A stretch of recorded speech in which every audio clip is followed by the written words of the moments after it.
c'est la croix. Nous connaissons tous la croix. Lorsque nous parlons de la croix, un personnage remonte à nos esprits, c'est Jésus-Christ de Nazareth.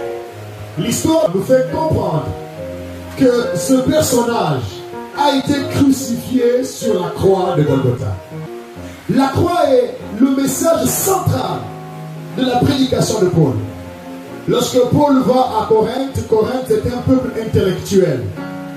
Ils sont choqués lorsque Paul parle de la croix. Il catalogue ce message comme étant de la folie. La mort de Jésus sur la croix est une folie pour les Corinthiens. Je vais parler ce soir de la croix. Je vais parler de Jésus-Christ crucifié. Jésus-Christ est le Fils de Dieu. Permettez-moi, frères et sœurs, de présenter brièvement ce personnage. Jésus-Christ est le Fils de Dieu. Jésus-Christ, c'est la solution de Dieu pour le salut de l'humanité. L'homme avait péché en Adam. L'homme avait mangé le fruit défendu, le fruit de la connaissance du bien et du mal. Alors nous nous sommes posé la question, pourquoi Dieu voulait nous priver de la connaissance du bien et du mal? Est-ce que Dieu voulait-il être le seul détenteur de la connaissance? Non. Frères et sœurs, Dieu ne voulait pas être le seul détenteur de la connaissance. Il a dit, faisons l'homme à notre image et à notre ressemblance. Dans le plan de Dieu, il était question que les hommes lui ressemblent. Dieu ne voulait pas être le seul détenteur de la connaissance. Il place l'arbre au milieu du jardin. L'arbre qui symbolisait la connaissance du bien et du mal. Il va dire à l'homme, ne touche pas. C'est quand même, c'est contradictoire. Il dit, faisons l'homme à notre image et à notre ressemblance. En d'autres termes, un homme qui nous ressemble, Dieu connaît, donc un homme qui connaît comme nous. Mais après, il place une interdiction. L'homme ne doit pas toucher à l'arbre de la connaissance du bien et du mal. En fait, Dieu, c'est le gars là qui veut que tout se passe par lui, pour lui et avec lui. Je reprends Dieu, c'est le gars là qui veut que je fasse par lui, pour lui et avec lui. Je vais dire à quelqu'un, tu as besoin de Dieu ce soir. Si tu as le bonheur, si ce bonheur ne vient pas de Dieu, ce n'est pas un bonheur. Si tu connais les joies, ces joies ne viennent pas de Dieu. Ces joies ne sont pas éternelles, elles sont éphémères. Et tout ce qui est éphémère est amer. Maintenant, je vais expliquer l'une des raisons pour lesquelles le Seigneur interdit l'arbre de la connaissance du bien et du mal. Frères et sœurs, Dieu voulait que l'homme connaisse par lui. Il voulait que la connaissance que l'homme devait avoir soit une connaissance par lui. Il ne voulait pas qu'un arbre donne à l'homme la connaissance, mais que lui seul donne à l'homme la connaissance. Je vais te dire, tu as besoin de Jésus. Je dis, tu as besoin de Jésus. Si le bonheur que tu as ne vient pas de Jésus, c'est un bonheur qui te rendra amer. Dis-lui à partir du verset 2, rapidement. 1 Corinthiens 2, à partir du verset 2. Car je n'ai pas eu la pensée de savoir parmi vous autre chose que Jésus-Christ et Jésus-Christ crucifié. Quelqu'un dit Jésus-Christ crucifié. Alors, ce message que Paul vient donner aux Corinthiens est une folie pour eux.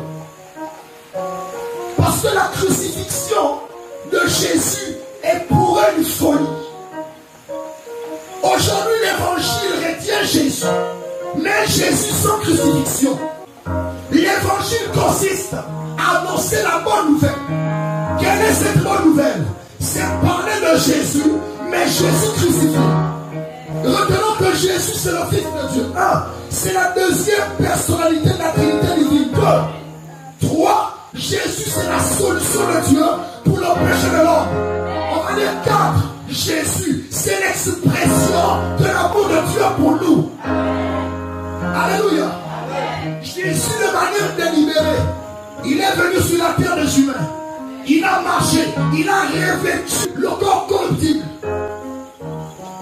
pour nous donner la vie. Le Créateur est devenu, a pris la la forme de la créature. Pour un seul but, nous sauver. Jésus, c'est celui-là qui nous aime comme le Père nous aime. Jésus, c'est celui-là qui va t'aimer comme personne ne pourra jamais t'aimer. Jésus, c'est celui-là qui t'aime comme ton mari ne va jamais t'aimer. Comme tes enfants ne vont jamais t'aimer. Comme tes parents ne vont jamais t'aimer.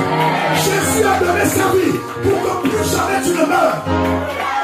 Le message central de l'évangile, c'est la crucifixion. La crucifixion implique la croix. La croix implique la mort. Donc, le focus de l'évangile, c'est la mort. Il n'y a pas de vie chrétienne sans mort. L'évangile, c'est présenter la mort qui donne la vie. L'évangile, c'est présenter la mort qui donne la vie. J'aimerais vous dire, frère, il y a une mort qui donne la vie. Cette mort ne se trouve que dans la croix. Cette mort ne se trouve qu'en Jésus. Jésus est mort pour que tu aies la vie. Pour que par sa mort, tu aies la vie. Voilà pourquoi Paul parle d'un Jésus et d'un Jésus crucifié. Mais pourquoi mettre l'accent sur la crucifixion de Jésus? Parce que Jésus a été crucifié, pas parce qu'il fut un malfaiteur. Il a été crucifié parce qu'il s'est identifié aux malfaiteurs que nous étions.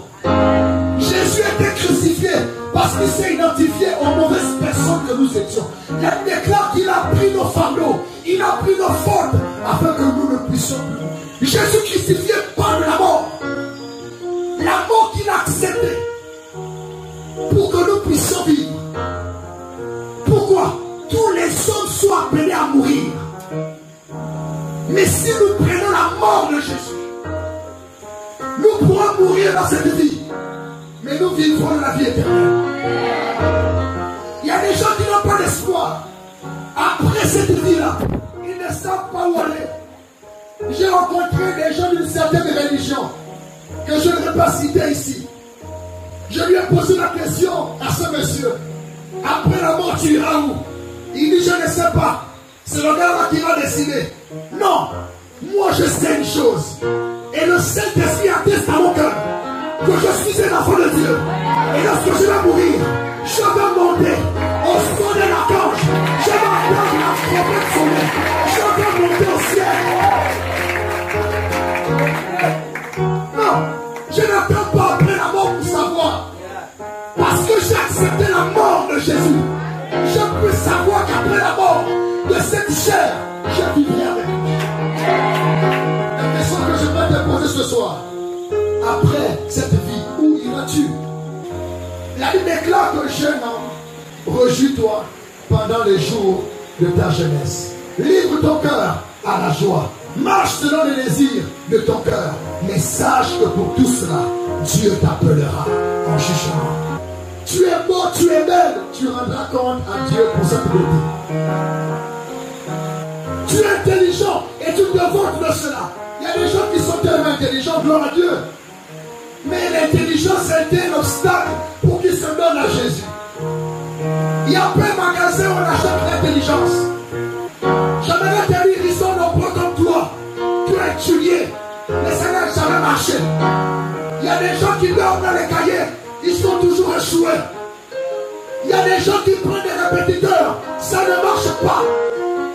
Pourquoi? Parce que l'intelligence, c'est un nom. La capacité de retenir et de brillant, c'est un nom. Ça vient de l'éternel. Aucun homme ne peut acheter ça. Alors ne te vante pas d'être intelligent. Bénis le Seigneur qui a fait de toi un homme intelligent. Car à côté de toi, il y a des gens qui étudient plus que toi, mais qui ne réussissent pas. Pourquoi? L'intelligence est un don. Lorsqu'il parle de la mort, de la crucifixion, il parle de la mort. Deuxièmement, lorsqu'il parle de la crucifixion, il parle du sang. Le sang de Jésus qui a coulé à la croix. Ce sang a coulé pour nous laver complètement. Ce sang a coulé pour nous nettoyer parfaitement. J'aimerais m'arrêter ici et dire que sans le sang de Jésus, ma vie ne serait rien. Sans le sang de Jésus, mon existence ne serait rien. Je suis jeune et je suis fier de vivre parce que ma vie est en Jésus. Le sang de Jésus a coulé sur moi et m'a lavé. Ce sang a la capacité de donner à ta vie une valeur ajoutée. J'aimerais vous dire, lorsque tu n'as pas le sang de Jésus, tu n'as rien. Malgré la joie que tu as, si cette joie ne vient pas du sang de Jésus, cette joie n'est pas réelle. Je me réjouis d'être chrétien, je n'ai pas honte. Je n'ai pas honte de l'évangile. Je n'ai pas honte de Jésus crucifié. Parce que Jésus crucifié l'a fait pour moi. Jésus crucifié, c'est pour mon bonheur. Jésus crucifié, c'est pour ma jeunesse. Jésus crucifié, c'est un don pour mon existence. Il me fait le don de sa vie. Voilà pourquoi son sang coule. J'aimerais vous rappeler à tous, la vie est dans le sang. Finis-toi de ton sang et tu mourras. Tous ceux qui se filent de leur sang finissent par mourir. La vie est dans le sang. Quelqu'un qui te donne son sang peut donner sa vie. Donc la croix, la crucifixion, c'est la vie que Jésus nous donne. Alléluia. On nous a parfois mal prêché l'évangile. Donne ta vie à Jésus et tu seras marié. Maman, donne ta vie à Jésus et tu seras toujours célibataire. On ne donne pas sa vie à Jésus pour se marier. On donne ta vie à Jésus et tu auras l'argent. Les païens ont l'argent, ils n'ont pas Jésus. Les païens sont mariés, ils n'ont pas Jésus. On donne ta vie à Jésus, tu seras intellectuel. Les païens sont intelligents, ils n'ont pas Jésus. Ce n'est pas ça l'évangile. L'évangile, c'est Jésus-Christ crucifié. Tu as besoin de la croix, tu as besoin de Jésus.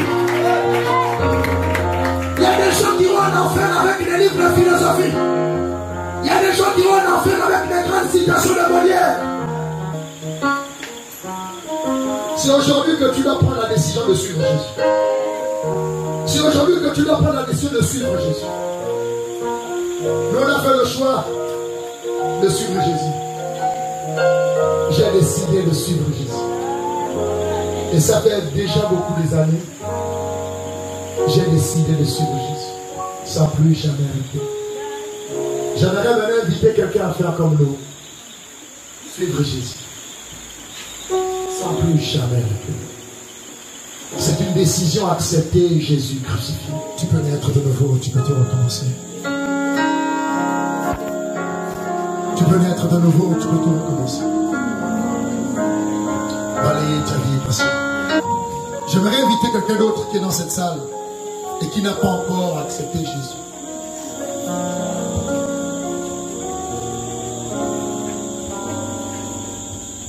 Tu peux encore le faire. Tu peux naître de nouveau. On va chanter ce chœur et tu peux nous rejoindre. Tu peux naître de nouveau. Tu peux tout recommencer. Balayer ta vie